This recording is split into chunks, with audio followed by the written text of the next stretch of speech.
Welcome back to Titanium Man Garage. And today I want to do a little overview on the carburetors on the 500 Sportsmans. I've had a subscriber ask if I could shoot a video of where the vacuum lines are, the fuel lines are. Some of you that don't know where all this stuff goes, I'm shooting this for her. And yes, guys, I said her. I think it's pretty cool that a woman wants to learn how to do this. So this one goes out to my subscriber. So here's the deal. This is a non-HO carb, and the HO carbs, like this one, everything's kind of the opposite. You've got your vacuum line that goes up to the fuel pump, and your fuel line over here. And for those of you that have never seen a HO carb, the opening is bigger right here, sucks in more air.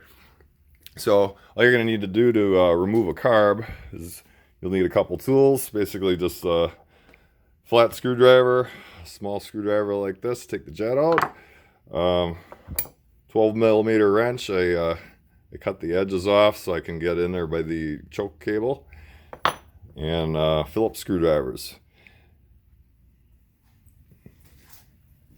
So once you get the air box removed, that's what the flathead screwdriver is for. You take that clamp off down here, take your two bolts off here, slide that out. There's a metal plate in here. It's two, I believe they're 10 millimeter or 3/8 nuts that come off of there. That plate comes off. There's two screws that go in the carb. I have this disassembled already for video purposes. And then you got your vacuum line coming up here. There's two of them that, well, not vacuum line, breather hoses that come up this way and usually shoves into the frame right there. And on the non-HO carb, that is the vacuum line going to the fuel pump. And on the bottom side, you've got this little hose comes out at the bottom of the bowl. That's your overflow hose, so gas will leak out if your needle and seat are bad. And then your fuel line coming in right here. So here's the choke. There's a throttle cable. That's a little tight in here, so that's why I cut a special wrench to get the choke off. So to get started, I think I'll take this clamp off. What I like to do is take the throttle cable off first, because once you remove that, get it out of the way, it's easier to get the choke off, because sometimes this rusts tight, and sometimes you actually have to just spin the carb to get this out. So we'll start with the clamp. Okay, so I'm going to start by removing this breather hose. Just pops off, get that out of the way. And if I had that plate, the two screws in here, I'd remove that next. I need to move the vacuum line going to the pulse pump or fuel pump. And then I'm going to take the clamp off of the carb. Phillips screwdriver. It should pop out. And then there's usually a clamp here, fuel line. I do have my clamps removed for video purposes. So once you got that out, I lay it on the side.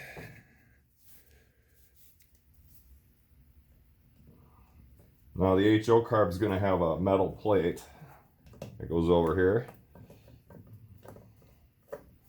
So if you guys watched my previous video, you saw this thing running. This is that 6x6 I've been working on.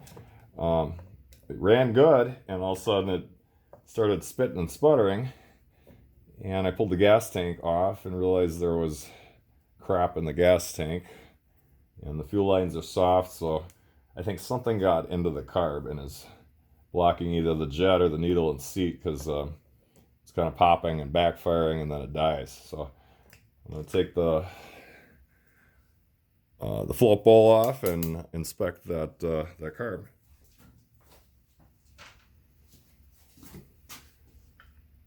Take that cover off.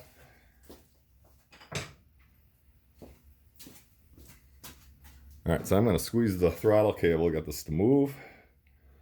And I kind of hold this in place. And I'm trying to do this so you guys can see. I got a little skinny poker, I guess you could call it. Pull that around. This pops up. Normally I would do this with my other hand. You can release that. This is your, I don't know what you call that, but it basically holds the cable into the carburetor. Don't lose that.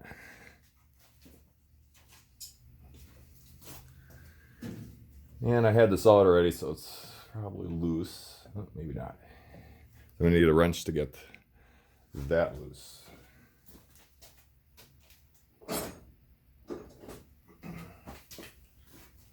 A lot of times you could just break it loose with a needle nose, and there we go. And spin this all the way out until that cable comes off. All right, so that was a long-winded threaded cable in there. So I finally got that out. Now that's where that wrench comes into play. I had this out already, so this is going to be pretty easy, but what you're looking at here is this big nut right in here. There's not much room to turn it, so that's why I cut this out. Some guys cut the other end out, cut the box end wrench open, and they're able to get it past the cable and just give it a turn.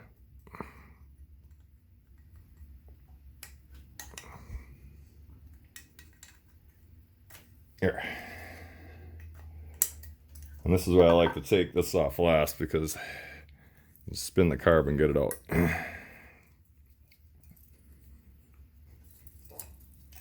Makes it a lot easier. And then check your throttle. I'm sorry, check your choke. Make sure it's clean. Make sure there's no dirt in there. I would recommend getting a rebuild kit. And then we're going to take the 4 screws off of here, and we're going to clean the carb. Okay, sometimes these screws can be a bear to get out. So I bought this tool. You can get it at any automotive store. It's basically it's like a punch and a twist at the same time. And you don't want to buy one of these. You could just use a channel locks, or try to turn the screws, break them loose that way. Just put this on here. You give it a wrap, but when it wraps, it automatically turns it back. And I can turn this out. If you have strong wrists, you should just be able to get it out. But my years of working in a factory wrecked my wrists, so.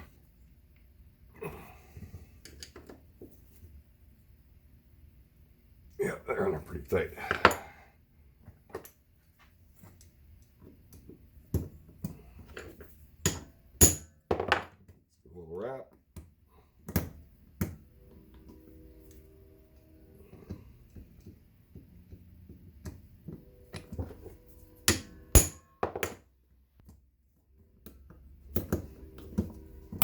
It's going to be a stubborn one.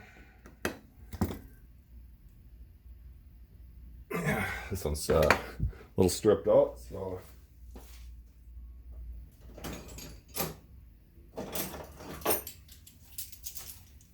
I'll use this.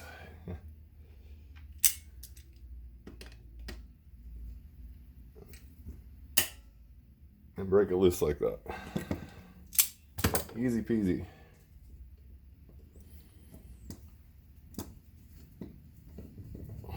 Bet you there's all kinds of crap in this carb. Just seen that gas tank I pulled out. It was gas was nasty looking, and the bottom of the tank was just covered with brown. Oh. Yeah, we'll do that again.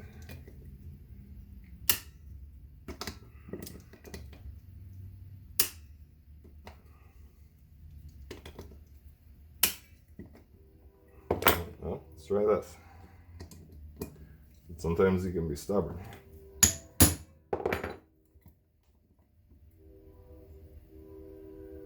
Those are good.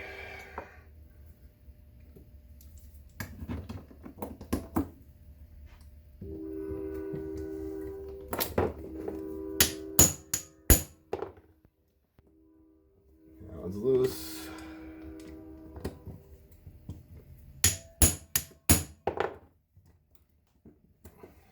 Told you this thing's worth the $11.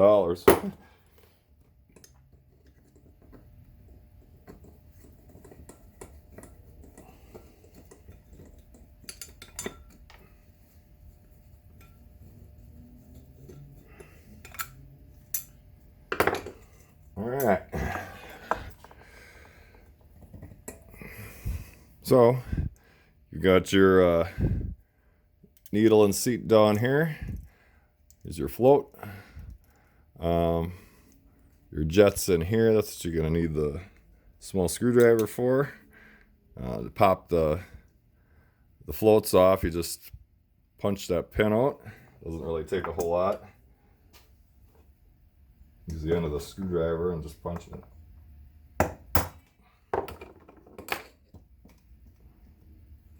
That just slides right out.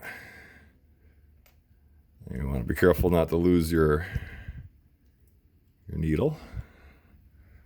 We can see that in the camera, but there it is hanging here. And that's your seat.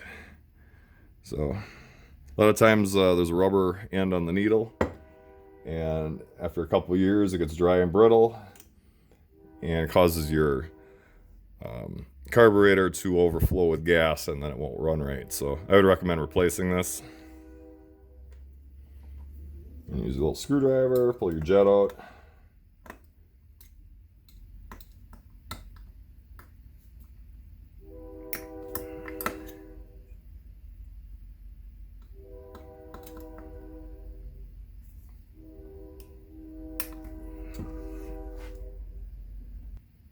All right, so it turned out whoever replaced this jet had cranked it so tight that they wore off the head. Well, I can't get it out. So good thing I got another carb laying around. And that actually might have been part of my problem. There could have been crap plugging up the jet, some copper from the jet.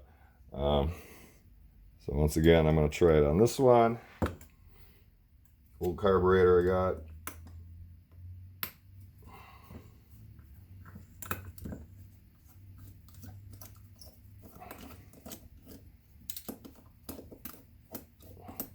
I'll probably be replacing that carb or use your jet. And I like to look up into the light, see if you see any light through there, and clean it out. So I usually take a little wire, throw that through there, throw some cleaner through there. Make sure it shoots out both ends. Yeah, and I got it. So, and then spray your carb down. Clean this all up. You could take that off if you want to. You have a what's it called? Oh, you got a diaphragm up here. Sorry, a little forgetful today, and that helps push that up and down. It's vacuum operated, and your needle goes down to here. You can go ahead and take that off, clean that all up. And most of the time, as long as this diaphragm pushes this down, I won't really clean that. I'll spray the carb really good, make sure it's all cleaned up, make sure I get the needle clean, get it soaked. I'll blow through all the ports. I'm not going to do this now because I don't want to get the camera all full. And yeah, just soak it all on, spray it. Clean it all up nice, put it back together. And as long as you got everything clear, you should be good to go. Like I said, I would recommend a carb rebuild kit, because after a while, you could clean these, but there's still going to be gas residue on there, and you still won't have the correct opening. So I end up replacing the jets and the needle and seat. Just my little quick tip of the day. Hope this answered your question. And like always, till next time.